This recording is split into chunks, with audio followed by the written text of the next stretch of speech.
Welcome everybody here at the Venue Event Space. A long overdue championship-style interview with Woodbridge Strikers League1 Ontario Men Premier Division assistant coach Fabio Panetta. I'm Nicholas Fiore, the voice of the bridge. Fab, you know, we've known each other for a couple of years now, and the process here is a long process sometimes, but a process that clearly is so well-earned and well-deserved.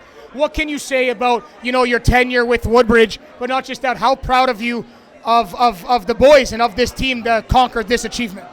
I mean, my tenure at Woodbridge has been a long one. It's obviously been filled with, I wouldn't say struggles, but you know, you have your ups and downs in terms of where you are as a coach. I'm sure any coach knows that journey. But I think ultimately with Woodbridge, where I'm most proud of is we ended up winning with our true alumni players, the true players that came up through the grassroots and kind of earned it. And in the end, you know, it showed that staying loyal to those core players is what ultimately gave us the success to lift the League One trophy. You don't see too much loyalty anymore, and I'm sorry, I say it the way it is, and it's facts. Within Ontario soccer, in my humble opinion, you don't see much loyalty. How important is it that this group not just stayed loyal for one, but other than a little bit last year where there was a little bit, I call it the buy-in factor, and almost the give a crap meter, if that makes any sense without being too vulgar, right? Like, you know, how important is that every single player, doesn't matter how much they played, how long they played, where they played, how they played and they were a factor in the championship. Yeah, I think that's everything, right? Like, you know, everyone kind of looks at the core players, you know, let's say the star players of the team. But honestly, to win the championship, we won it from our first player to, let's say, our 18th player. Like, the biggest reason why we won, we had guys that understood their role. Like, I'm sure no one is happy to play no minutes or little minutes, but, you know, we laid it out truthfully, and people accepted that, and then ultimately they kind of accepted that role, and that's what gave us success, especially in the end when we were kind of missing players due to injury and whatnot. We had younger players come in and just kind of help us to the finish line. So it was truly a team effort. How excited are you for the Canadian Championship, and how much work goes into it with yourself and Peter Pinizzotto to really get this team in shape and ready to take this big milestone on? I mean, Can Champ is massive, right? It's people don't understand how massive it is until it actually comes close to that time. It's more of a community thing. You know, the game itself is going to be great, but I think just the bonding of the community, I think that's the thing I'm most excited about. For the most part, our players are in shape, right? A lot of our players are playing on top OUA teams, you know, like the York and, you know, some of those teams.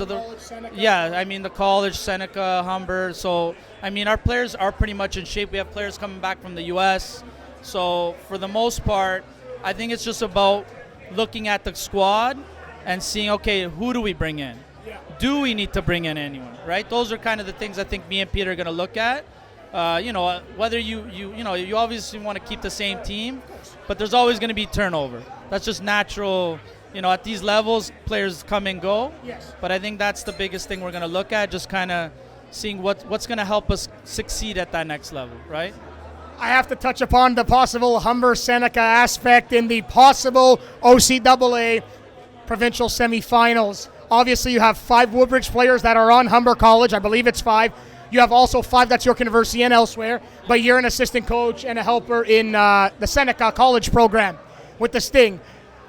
I mean, I'm sure you'll be at the game almost no matter what. Let's hope both teams get there first, of course. I don't want to jinx anyone, but how cool will it be to, obviously you want to win, you know, your program, you want to win it, but to go up against the team, the players that you won the League One with, but against now in a college level. It's a pretty cool, weird, awkward, awesome dynamic altogether. Yeah, I think it's exciting. Like, the way I look at it is like how when Woodbridge plays Vaughan, right? It's a derby. Yeah. So as much as we love each other off the field, on the field, it's about who wants it more, and it's about who wants to win the championship. That's awesome. Listen, Fab, you've been great with me. You've been coaching for, 16 plus years now. You've been with Woodbridge. I call you a Woodbridge lifer, right? That's what, you know, for a long time anyways.